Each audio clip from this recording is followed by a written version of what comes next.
It's the one place in Las Vegas where prehistory comes to life beneath your feet. We believe a dream garden is an achievable goal. Wildlife is raised to its higher state, and there are many more stories at the Springs Preserve where all that matters is what's elemental.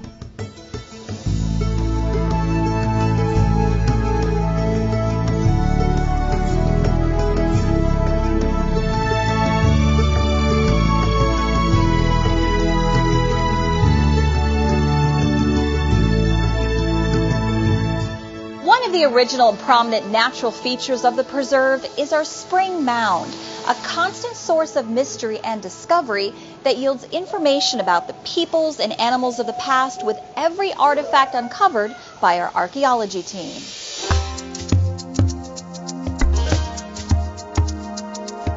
Well, we have this very unique resource here at the Springs Preserve and in the spring mound. And there's probably about 26 or so spring mounds found throughout the Las Vegas Valley. And to have one on our property is a special and unique situation. And it loomed even larger in the life of this environment when it was a verdant and spring-fed setting. Because they were a source of water, there was a lot of attraction to animals, a lot of attraction to people to these spring mounds. So there was always a lot of cultural activity, not just by people, but also by animals and the plant growth. And so it was quite an attraction to bring people to these spring mounds. Still today, the surroundings are rich with evidence of the spring mound's role as a hunting and picnic ground, practically paved with pieces of tools and weapons, pots and fire pits left behind by historic and prehistoric Native Americans. There was activity happening on the spring mound going back thousands of years all the way through probably to contact with European settlers. The oldest artifacts that we've actually recovered from the Las Vegas Springs Preserve, from our property here, come from the surface of the spring mound. And these are things that are mostly late Archaic period. But as old as the site and its artifacts are, both are worth surveying for new finds again and again. We've done surveys on these spring mounds before, and like anywhere else in any sort of cultural area where people have lived for thousands of years, you're going to find artifacts on the surface. And so every few years it makes sense to go back and resurvey areas that you've already been over, because over time, as rain falls, as wind blows, more and more artifacts become uncovered. So the last time we did a full-scale survey of the spring mound was probably about 2007. And so we're looking to update our maps, update our information, and update the types of artifacts that we find on the spring mound here. And the current survey benefited immensely because a team of eager archaeology students were able to use tried and true methods, along with the latest technology, to map the artifacts they found. I'm teaching an archaeological field methods class at UNLV, and mostly it's classroom-based, but we wanted to have an opportunity where we could bring the students out into the field and actually do some real archaeological work. So none of the students had any experience really in the field before. So this was the first time that they were able to find archaeological remains in situ, so in the ground. We started off by spacing ourselves out along the edge of this survey area here, and each student had a bunch of flags in their hands. So we walk across the terrain, looking at the ground to see if we find anything. A student just found a projectile point, so an arrowhead, just a few minutes ago. So we'll flag that, and then what we do, once we have a whole bunch of flags in the ground, we'll use the total station up here, which is basically a mapping tool, so we can map in the location of each artifact that we've encountered in survey. But this morning we found about 350 artifacts in about 20 minutes. So that tells you how dense the material here is. And it's going to be a big job, but the students are having a really good time, so that's what it's all about. For the archaeologists as well, the array of structures and utensils provides a rewarding view of the ancient humans who lived here. The artifacts that we found during the survey are exactly what you would expect to find from a habitation of people living in a spot for a long period of time. We have projectile points, of course, that we found. We have the hearths, the roasting pits, the thermal features.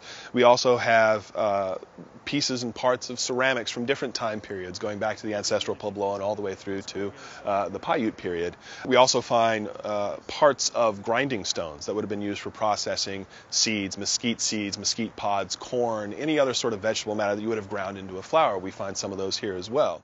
But they've still only scratched the surface of the spring mound's potential revelations and are hoping to dig deeper into its hidden possibilities.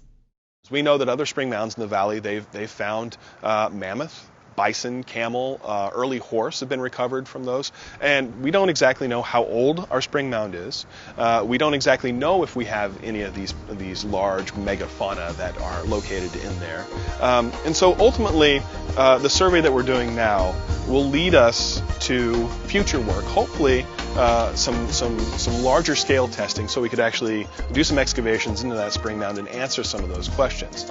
But for now, they're looking forward to showing these artifacts to modern visitors, who will undoubtedly find in them a greater understanding of the people who used to make the spring mound one of the earliest gathering places at the preserve. In many ways, we may seem about as far from the Earth's polar regions as you can get, except that the Mojave and the Arctic are both environments of extremes with dramatic tales to tell and lessons to share. The newest traveling exhibit coming to the Springs Preserve will be Arctic Voices. So the exhibit introduces the visitors to the circumpolar north, which is the area around the globe that the Arctic, we think of the Arctic Ocean, but it also extends in Alaska, Canada, Greenland, Denmark, Norway, Finland, places like that. So Russia, all the way around the globe. It looks at the effects of global climate change. It puts everything in context in terms of geography. It also gives people an idea of how the Arctic affects traditional global weather patterns. Visitors will also have an opportunity to learn more about the research that scientists are doing and how native peoples are contributing to that research using traditional knowledge. In addition, it introduces to some of the animals, so folks will have an opportunity to interact with some of the animal specimens. We've also got a very large polar bear taxidermy specimen that will be coming down with this exhibit. Visitors will also have an opportunity to experience an under the ice opportunity there, and then also learn more about how native people's culture is affected by the Arctic. Visitors to the exhibit will also learn more about the adaptations that animals have to survive and thrive in the Arctic. For example, whales or seals have a thick layer of blubber or fat that helps keep them warm. So there are a lot of different kinds of things that animals do to survive in the Arctic. Same with some of the plants. Some plants may go dormant at certain times of the year, may have other ways to keep their seeds in such a way that they're still viable for the next season. It's really geared towards families of all ages. There's content in there which is appropriate for adults as well as children. On display now in the Big Springs Gallery, you can view an astonishing variety of the prize-winning artworks and literary creations submitted by local students to the prestigious Scholastic Awards. For more information, visit springspreserve.org. The incredible variety of native and desert-adapted plants that flourish throughout the year here in the Mojave yields so many landscaping possibilities. We wanted to offer some practical tips to help you design your own dream garden.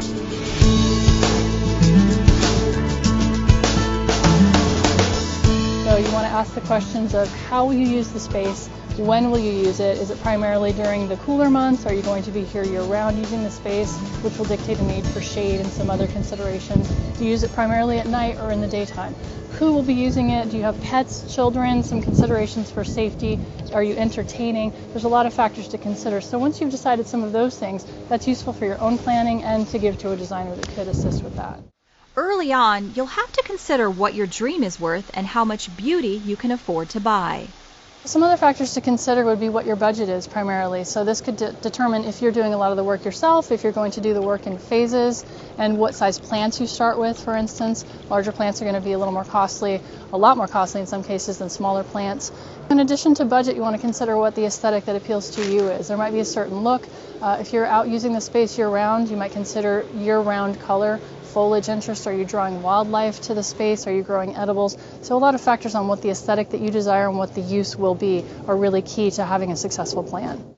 A successful plan that's designed from the beginning to complement the major existing structures and attractions in your yard.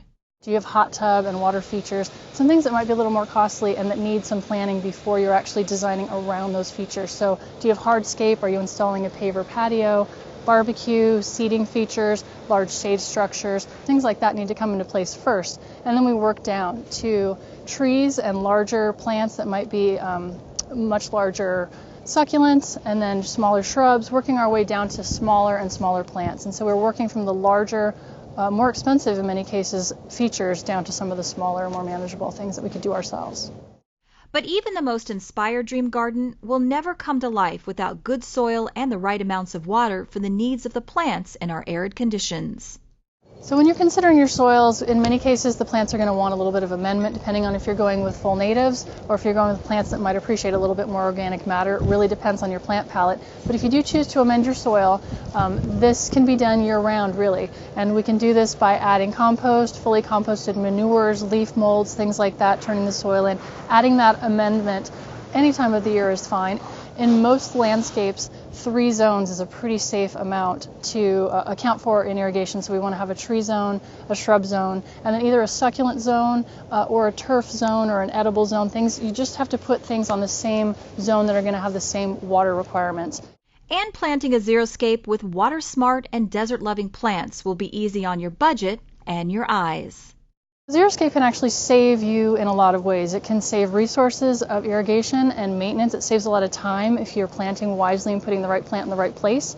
Sometimes they are going to be the best suited for a space because they are well adapted to the desert conditions, so you're not going to have a lot of loss. If you make some smart choices with frost tolerance, you can really well match them to a site and have very low maintenance, very low key, beautiful plants that also take very little of your time and use a lot less water than other plants could. So it's a really smart decision overall for a very beautiful landscape. Of course, we can help you make that leap from designing to doing if you visit the preserve for a class or a tour of our own dream garden in the process of coming true. The Springs Preserve is a great resource to actually find out some of the next steps that you need to take, whether you're starting from scratch or you have a little bit of experience under your belt. We have a lot of classes and a lot of hands-on workshops that we offer here that can really take you through all the steps that you would need, starting from the basics and working all the way through design and installation of plants in your landscape. But to know what they actually look like once they're planted and what they look like as a mature plant is very helpful. So coming to visit the Springs Preserve, other gardens and homes, and seeing what the mature plants look like in all the stages and phases of their life is really critical. If you're a homeowner or professional landscape designer who's made the most of our precious water resources in creating a lush and colorful outdoor living space, then you can share your accomplishments and be rewarded for them as well by entering this year's Southern Nevada Landscape Awards. Log on to springspreserve.org for more information. There's no doubt about the compelling case Sharon K. Schaefer is making as an artistic and scientific advocate for the natural world through her powerful black and white photographs now on display at the Nevada State Museum in an exhibit eloquently titled Becoming Animal, Standing Witness for the Sentient Wild.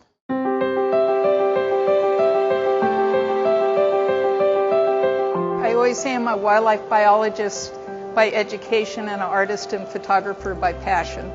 I think my skill as a biologist gives me the ability to observe very closely, and for me to feel like I'm doing a complete good work, I want it to be accurate, scientifically accurate, and so that's where the obsession with detail comes from, I think. So part of the show was just to represent and at least have us consider that they're sentient beings. And we should afford them respect for that and not treat them as objects. And then much of the rest of it was devoted to kind of looking at ecological issues that are going on. And part of that reflects on how we treat the animals. So it's portraits in the beginning, and then there's a number of pieces that kind of are meant to challenge a person. And I hope that people take the time, and this is a show that takes some thought and time, but I hope they take the time to read what I've written and to consider the image and think about some of these environmental issues and how we relate to animals. We're about to enjoy a new beginning as every living thing at the preserve welcomes the warmth of the longer, sunnier days and greets the eager guests and members who are ready to attend our signature spring festivals and events.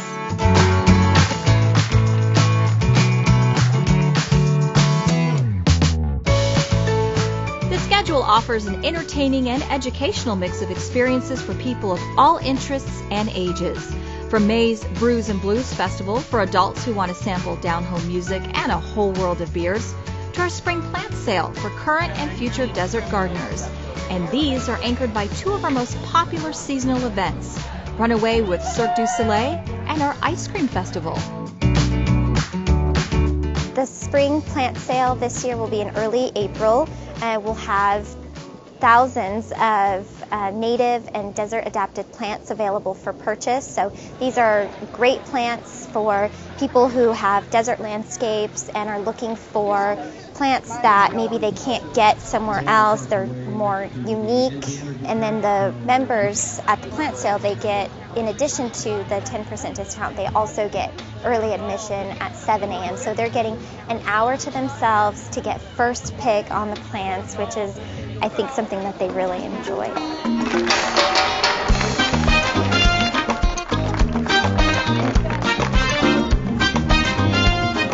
The Cirque Run actually is a 5K and 1 mile fun walk. It's a family event, super fun, a really special morning. The Cirque characters are out in costume, in makeup. They're interacting with the guests. There's a children's play area, photo opportunities. There's a great warm-up with the Cirque characters. And then the 5K and the 1 mile walk are actually out on our trail. So it's really unique, really interesting, and a cool thing to do. Ice Cream Festival, one of my favorite events. Every year, people just flock out with their families. It's a great day. We're open from 10 to 4. You pay admission for the Ice Cream Festival event, and then it's all you can eat ice cream all day long. We have an ice cream eating contest on the main stage. We have everything from chocolate, vanilla, strawberry ice cream cones to root beer floats, ice cream sundaes. We have games and crafts for kids, a bubble play station. It's just a fun day to get outside, come down to the Springs Preserve, and just enjoy some family time and ice cream.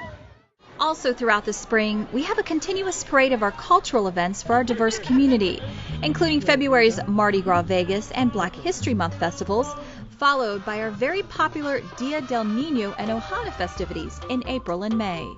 Mardi Gras Vegas, third year.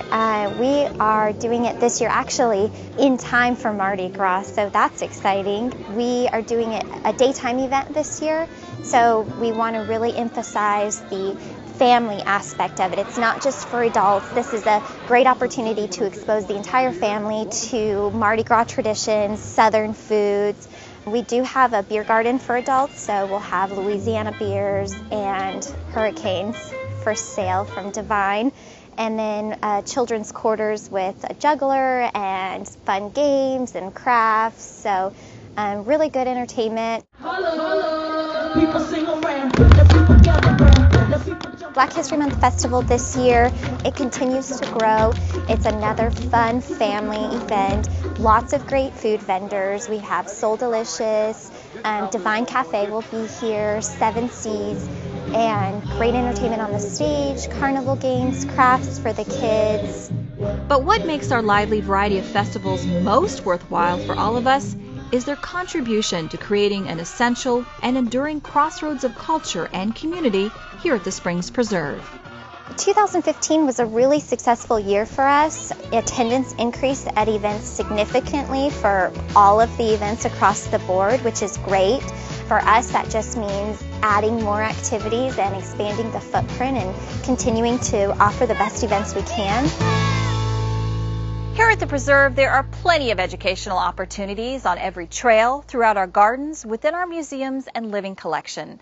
That's why we're working with local Boy Scouts to earn merit badges that have more meaning, because we're getting them out where they can learn about everything this natural and historical setting has to offer.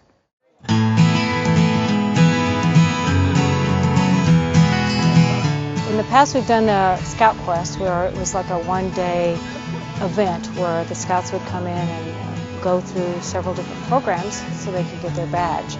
There are several badges that take more than just a 2 or 4 hour course. Like, for instance, gardening, you need to have a lot of prerequisites and learning how to germinate plants and things like that. So instead of just trying to jam it all into an 8-hour time, we decided to spread it out. And so there will be different badges offered on different weekends. And it depends on the badge. One badge, the Scouts might only come one Saturday for 2 hours, or maybe one Saturday for 4. But like with archaeology, you have so many hours of class, and then you have so many hours involving the actual field work. So it just depends on the season as well, and just whatever that badge might be. Since we have such a wonderful facility here, it's not going to be just sitting in a classroom. Like, for instance, the archaeology, you'll be actually on a site doing some hands-on digging. Our horticulture team will be doing things like plant science, landscape design, water conservation, that type of thing. So we will be able to use the whole facility, which I think is even greater than it has been in the past. So we'll be kind of out and about, depending on the badge. It's youth education, adult education, families, so it all kind of works in together. So I think it's a perfect fit. What kid wouldn't want to come to camp with us during spring break when they could spend the week traveling the world and enjoying its coolest, greenest, eco-funniest features while exploring our exhibits and experiencing our new live bug show? Register them online at springspreserve.org for the active education of a lifetime. Chef Cicely is on a roll with a beautifully simple technique that will bring more flavorful herbs and spices to your meal by changing the traditional billing of bread and butter into a better one of butter and bread.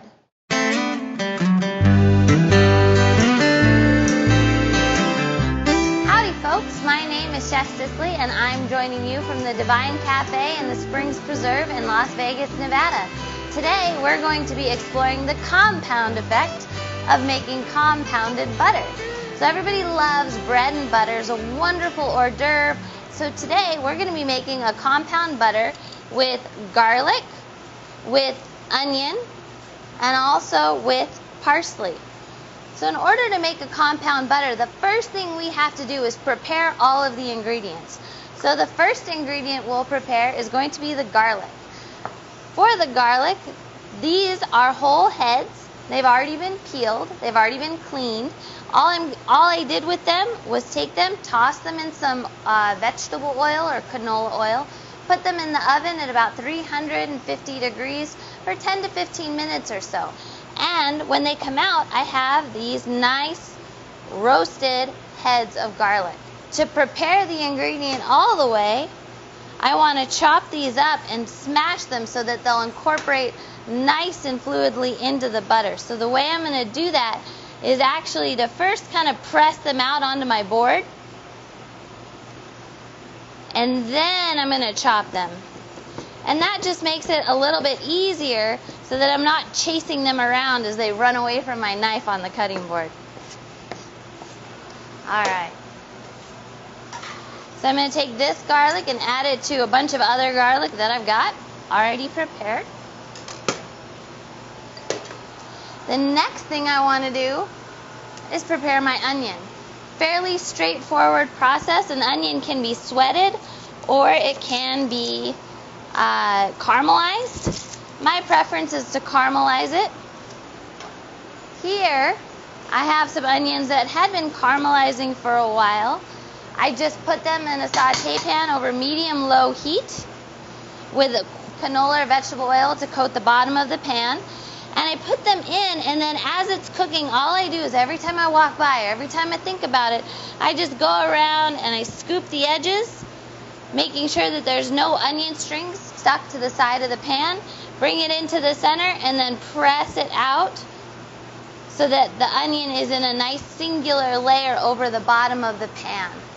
Once those onions are done, I take them, give them another rough chop just like the garlic, and now I have garlic, I have onions, and I have some chopped parsley.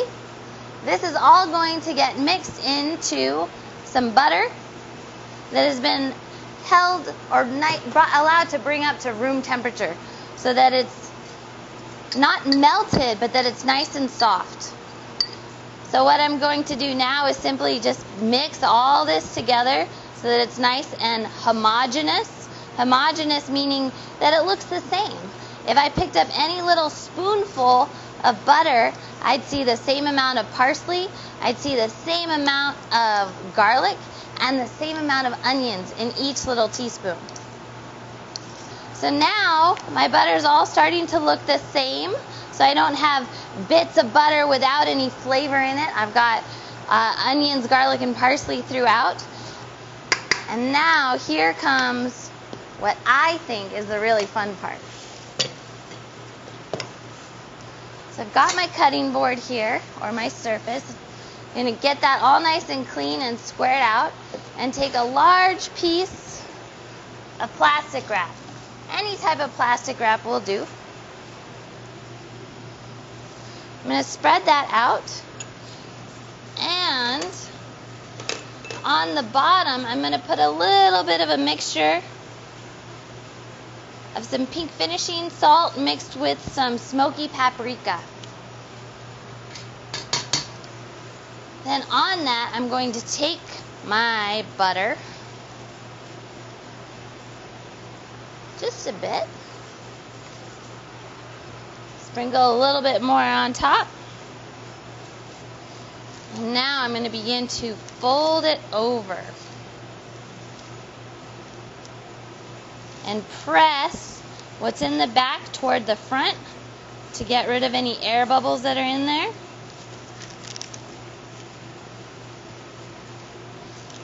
Fold it over again, rolling it nice and tight. And now I'm going to begin my spinning. So I'm rolling it into a nice round shape in the plastic wrap, pressing that paprika, pressing that salt into it, or whatever else I might have decided I wanted to put on there. And now I've got a nice round shape with two beautiful little bounties on the end.